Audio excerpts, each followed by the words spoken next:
Hello friends, Dr. Manish here, consultant oral and maxillofacial surgeon.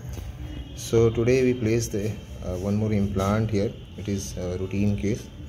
So इनके साथ क्या था, the main problem is कि you got multiple infected tooth or extracted tooth in posterior region. मतलब पीछे वाला जो दांत थे बहुत सारे इनके नहीं, देखिए this is infected one, यहाँ भी missing है, कुछ some roots are there, ठीक है. ऊपर में भी same condition. ऊपर करिए थोड़ा सा, if you able to appreciate.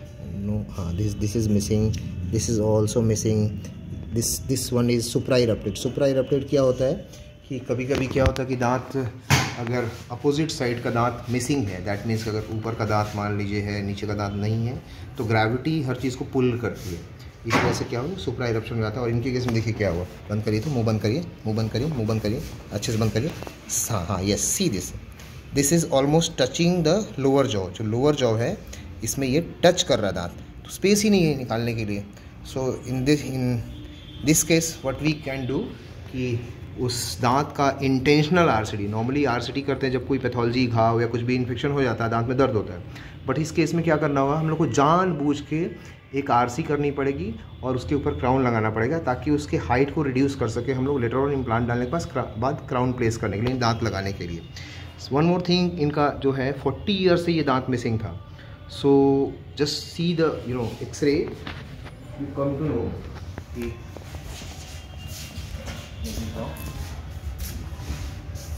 Oh, this is the case now.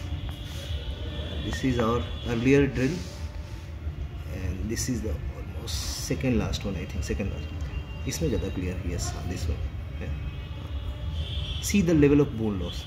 बहुत दिन जब हो जाता है दांत निकालने के बाद ना, तो क्या होता है, ये हड्डी जो है ये ऐसे इस सी शेप में बन जाती है.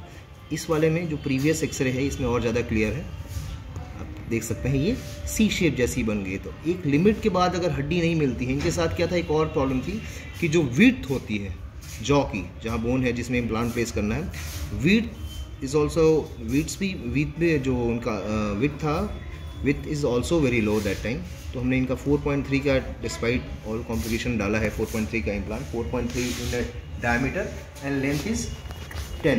तो क्या होता है कि इस केस में आपको क्या करना पड़ेगा, either you have to go for ridge split, मतलब जो हड्डी है उसको स्प्लिट कर दो, या फिर स्लो ड्रिल करके उसको एक्सपैंड करना पड़ता है बोन को, ताकि आप हल्का सा एक्सपैंड कर दो, वो जो इम्प्लांट है उसके अंदर जा सके.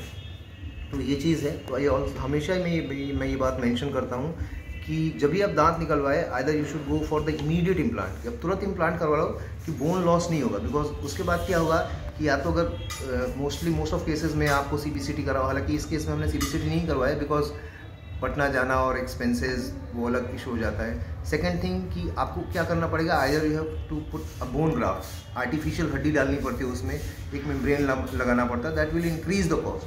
तो कोई इसका पॉइंट नहीं है इस चीज़ को करने का. और उतने दिन अगर दांत नहीं रहता है तो आसपास के दांत भी वीक हो जाते हैं, या सुप्रा इरप्शन हो जाता है, मतलब नीचे आ जाते हैं या ऊपर चले जाते हैं. तो ये सब भी तरह की कॉम्प्लिकेशन है. तो इनका हमने प्लान किया, इस दांत का रूट कैनाल करना है. देखिए ये जो है एक जो बगल वाला दांत है, सेकेंड प्रीमोलर, इसका रूट कैनाल करना है. और इसमें ये वाला जो दांत है ये रूट है, अभी प्लान नहीं कर पा रहे बिकॉज ऑफ फाइनेंशियल कंस्ट्रेंट्स. तो इसको लेटर हम लोग will go for the implant. Okay, thank you.